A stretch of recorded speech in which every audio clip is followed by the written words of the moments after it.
Hello and welcome to our second episode of L10. I'm Ghael Fobes. We have a big show in store, but first, the news roundup. The first games of house football were last week. Hamel beat Griswold 13-7, Dickinson beat Woodhull 41-15, and Kennedy beat Cleve 34-3. And good luck to them on Saturday, where they will have their second set of games during Parents' Weekend.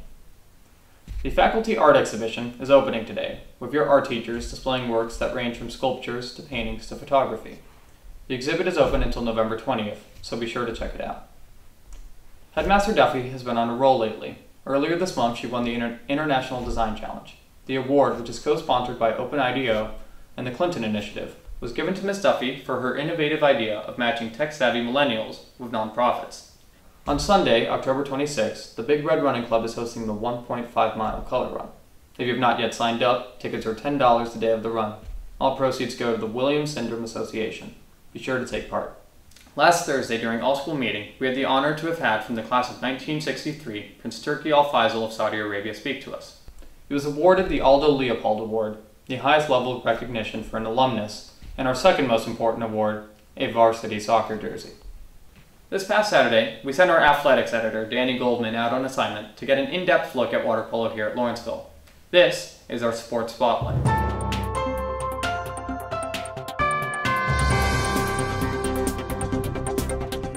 Hey Ghael, I am here with Boys Varsity Water Polo. It is their practice. It is Saturday afternoon. They've been having a great season so far. They're led by captains Will McGurk, Rob Lincoln, and Thomas Savage. I'm gonna hop in with these guys a little bit. I got my GoPro, mask, snorkel, and fins. See what the game's all about. Hopefully get some cool shots.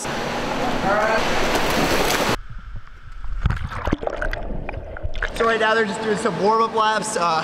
Some exercises, as you can see here, to start the practice. These guys are in good shape.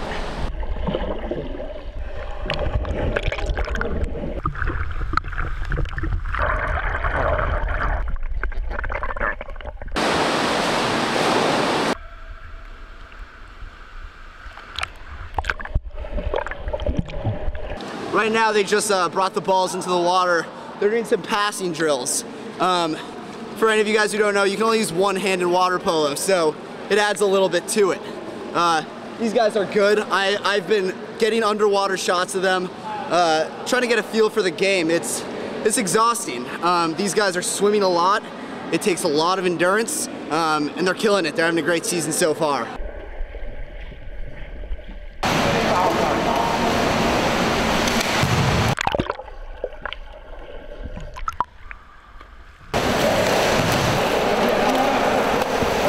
Mr. Olivier, how has the season been going so far? Well, we've had some ups and downs, clearly. The ups have been very nice and the downs haven't been very nice. So what we're doing right now is we're looking ahead for the rest of the season. We've got a few key games coming up this week. One against Penn Charter next Saturday, which will be very important. And then that'll set us up for the Garden State Games, which is essentially the state championships the following week. One of the things that when we go face a team, the first question a lot of people say is, well, are they good? What we like to do is we like to take the focus off the other team and talk about ourselves and ask questions like, are we ready? Are we going to do this? Are we going to execute this type of plan? And this is what we're going to do. And try to ask questions about ourselves, because those are the things we can control, as opposed to asking questions about the other team. So that's constantly what we're working on. Okay, Ghael, back to you in the studio. Thank you, Danny. Everybody should cheer them on for their next game this Saturday against Penn Charter. And now, with Parents' Weekend underway, we want to get a better understanding of the history behind it. With the help of the school archivists, Ms. Hahn and Ms. Ross, we'd like to bring you the Friday Flashback. Parents' Weekend has not always been the event it is today. It originated in 1931 as just Father's Day. Fathers would come from all around to get a glimpse at what Lawrenceville really was. Fathers would get the opportunity to follow their sons through their daily routine. All the fathers would sleep in the gymnasium. The next morning, they would have breakfast with their sons, attend their classes, and after lunch, attend the Blair-Lawrenceville football game. In 1939, the start of a separate Mother's Day was initiated, again with the focus of getting to know their sons and the school better. The school then combined both gatherings into a singular event we now know as Parents' Weekend. And now, with the production of Lawrenceville's The Secret Garden showing tonight, we were fortunate enough to have Kelly Markus, our arts editor, give us a behind-the-scenes look of the production. This particular clip covers everything from the preseason to just about a couple days ago. It's a maze, this garden, it's a maze always, any man can spend his day. It's a maze, this garden, it's a maze of paths where the soul can find a way. So we've been doing a lot of rehearsals with Mr. Wilder, and we've been doing the same sort of steps over and over again. And we were in a 3-hour rehearsal one day just learning a couple of seconds of choreography, and we changed the ideas, and Mr. Cole and Mr. Wilder go back and forth on what they want to see, and so we, as the dancers, keep changing. Go. Go, go, go, go, go, go, go, go, go, go, go, go, go, go, go, go, go, go. Keep going, you gotta be moving down, gotta be moving down, go.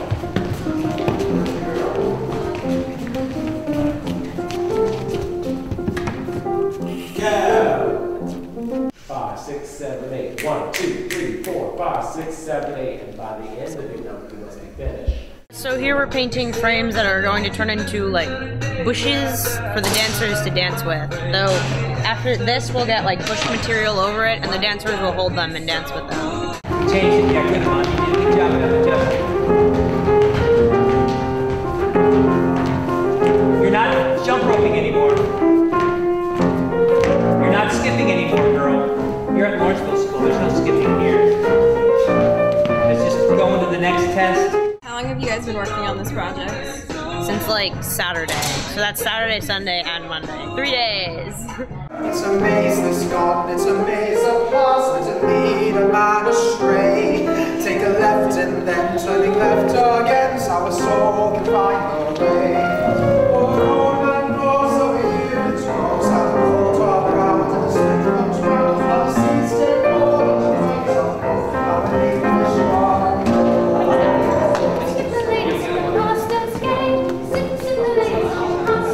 We spend hours just trying to get a couple seconds or minutes of choreography down, and so it's been kind of repetitive, but it's definitely worth it in the end.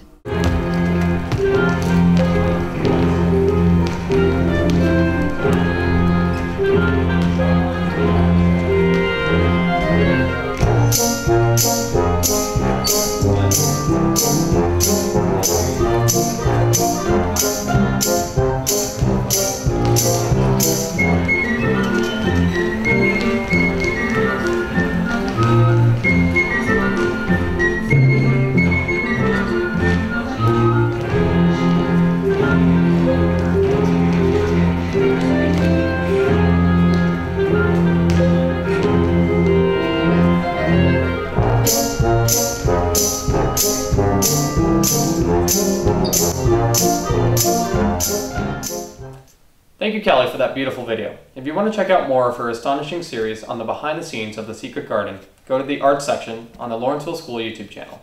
Now, what do we have here?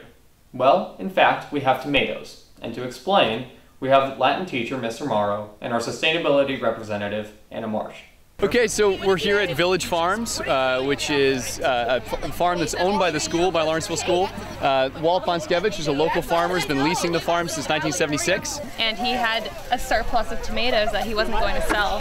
So he contacted Mr. Morrow. Mr. Morrow reached out to all of the coaches, and so the teams agreed to come out and pick the tomatoes so that they could be donated to a food pantry. We've got over 100 kids out here. That's an eighth of the school, who at 24 hours notice can be mobilized to come out and do some good for the community. So I feel pretty proud of our school today. I think it's great that the athletic teams are coming out and supporting the community, supporting the sustainability and community service aspects of the school as well.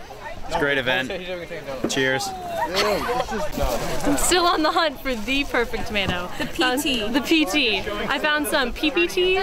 This is a pretty perfect tomato. It's not perfect yet, though. We ran out here. We'll pick for about half an hour. We'll run back, and that'll be our run-in for the day. Woo, picking tomatoes. Cross country picked the most tomatoes, right? Yeah. Cross country actually had a total of 4,000 tomatoes today. Yeah. And we did it. Everyone else got a Most athletic, best tomato picking team on campus. Yeah, we picked all these tomatoes. Casey has found the PT. Pretty perfect tomato.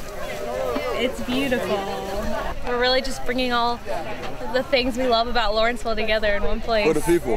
Grow big red! Grow big red! everything that the students picked today is going to be donated to local food shelters and food pantries. It'll be going to feed hungry families in Mercer County early this week. It's pretty exciting. So it's a great combination of Walt having the tomatoes but not the means, and the school can provide the means, and I think everybody wins here. So thank you. That is our show for Friday, October 1st. If you have any comments, questions, or suggestions on how to be part of the show or ideas for possible segments, feel free to stop by in our studios in the basement of Pop Hall. We'll be back in 2 weeks. I'm Ghael Fobes, and from all of us here at L10, thank you very much for watching.